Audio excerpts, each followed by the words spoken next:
আমরা দৃঢ়তার সাথে জানিয়ে দিতে চাই, ইসলামী ব্যাংক এটি বাংলাদেশের উড়ে উঠে ওঠা নতুন জন্ম নেওয়া কোন প্রতিষ্ঠানের নাম নয়। এটি আমাদের রক্তের প্রতিষ্ঠান, এটি আমাদের আত্মার প্রতিষ্ঠান। আমাদের রক্তের উপরে এই ইসলামী ব্যাংক তৈরি হয়েছে।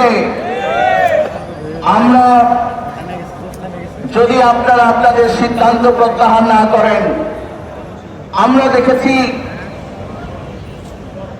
ক্রিকেট খেলায় ডে নাইট ম্যাচ হয়, আর এখন আমরা দেখতে পাচ্ছি ইসলামী ব্যাংকের পরিচালনা পর্ষদকে পরিবর্তন করার জন্য দিনের বেলায় তারা মিটিং করার সময় পান না, রাতে তাদেরকে জুম মিটিং করতে হয়।